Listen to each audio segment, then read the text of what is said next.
So the House overwhelmingly voted to pass the budget for Donald Trump's new Space Force. Yes, this is not a meme anymore. This is coming to fruition now. The incompetence of the Democrats is truly something. So as it says here, pushing through partisan politics, the House on Wednesday overwhelmingly passed a $738 billion compromise defense policy bill that would create a Space Force as the newest military service. In a 377 to 48 vote, lawmakers approved the fiscal 2020 National Defense Authorization Act, with both House Democrats and President Donald Trump taking credit for its marquee provisions, which also include parental leave for federal workers and a repeal of the military widow's tax. The bill still must be considered by Senate, where wide bipartisan approval is also likely. The president urged passage and said he'd sign the bill if it reaches his desk. So right off the bat, what they're saying is positive about this bill is that in the bill it includes a raise for the Army. I think their salaries get raised by 3%. And then here they also say it has parental leave for federal workers and a repeal of the military widow's tax. Okay? So those are the good nuggets that they've stuffed inside the bill to help push it through. However, I mean, you saw the price tag. I just read it to you. $738 billion. Now, let me remind you of a comment that AOC made about Trump's Space Force. I'm paraphrasing here, but it was something along the lines of, how the hell can you afford this crap, but you can't afford Medicare for all, you can't afford free college, you can't afford to invest in infrastructure? That's the gist of it. You see, they always have money for wars. They always have money for the military-industrial complex. Always. Always. And much to your disappointment, I don't have a clip of any news anchor asking Donald Trump or asking anyone who voted yay on this bill, how are you going to pay for it? Of course not. You know why? Because the media aren't interested in that. They're only going to ask that question, how are you going to pay for it? When it's Bernie Sanders or a progressive advocating for stuff that actually helps working class people. That's when they ask the question. That's when all of a sudden they are fiscally responsible. All of a sudden. Only then do they care about public spending. Only then do they care about the deficit. Only then do they care about the national debt. Only then. But not when it comes to the Space Force. Not when it comes to weaponizing space. Not when it comes to, bombing people in Yemen. No, nothing. Now, as you can imagine, thankfully, the progressive caucus, the progressive people in the Democratic Party voted nay. They voted against this. So the squad, of course, AOC, Rashida Tlaib, Ilhan Omar, Ayanna Pressley, Ro Khanna also voted against this bill. Matter of fact, he also had something to say about it. Let's take a look. There are many things you can call the bill, but it is Orwellian to call it progressive, said Representative Ro Khanna of California. We can't just rhetorically give standing ovations when the president says we're going to end endless wars and continue to vote to fund them. Exactly. Remember Trump on the campaign trail says, I'm going to bring the troops home. I'm going to stop all the wars. We're pulling out of Syria. Not really, though. We're still going to guard the oil fields because, that's what we're all about. All talk, no walk, as usual. And I mean, it's frankly amazing where they come up with these bloated military budgets. I mean, Raytheon and Lockheed Martin must be, jizzing their pants at this news. Truly. Pay attention to who's voting. I've said this before. Everyone has brought this up, and it should be brought up. Elizabeth Warren had no problem voting for Trump's military budget and then giving him more money than he even asked for in 2017. Okay, so it does matter. That's not too long ago. Because people always give this argument, Elizabeth Warren, she was a Republican, but then she changed. And no. Look at her voting record. Pay attention to that. It matters. So another point that I want to highlight about this bill, it's not just about, they're creating Space Force, they're weaponizing space, and all the ramifications of that. This is bad for the environment. This is bad for international relations. You might spark an arms race with Russia. Remember Star Wars? Remember Ronald Reagan? His Star Wars program? I mean, this is crackhead stuff. This is crackhead stuff, weaponizing space. This benefits no one. Matter of fact, if you are so concerned about national security, which you should be, but if you are truly concerned and you are switched on, it's not about space, man. Space isn't a threat. Do you know what's really a threat? Cyber warfare, because that's the future of warfare. That's the future of conflict in the planet.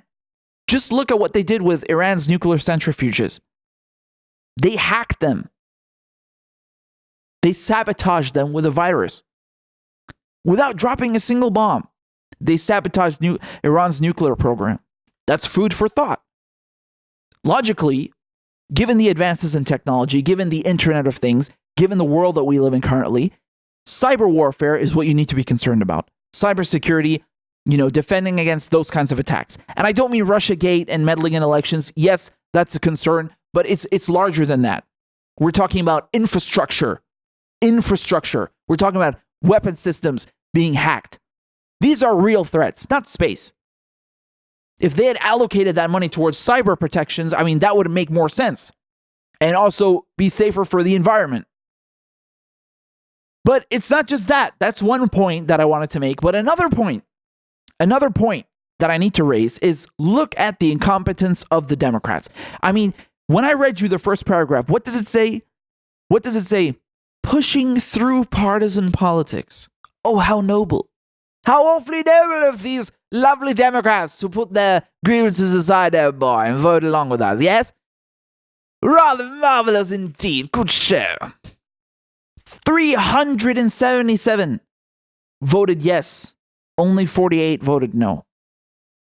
It's really interesting when the Democrats and the Republicans, they all get together as one big family and they vote and they put their partisan hackery aside. Isn't that nice? Really funny, though, that they only seem to do that when it comes to war. They only seem to do that when it comes to military budgets. Really peculiar, huh? This is why people need to realize there's no such thing as two parties. There is no Democratic Party and Republican Party. It's one party, and you ain't invited. This party, this collective of people, a party, they serve the military-industrial complex. They serve the donors. They serve the donor class and the billionaires and the 1%. That's the real racket. That's what's going on. Wake up.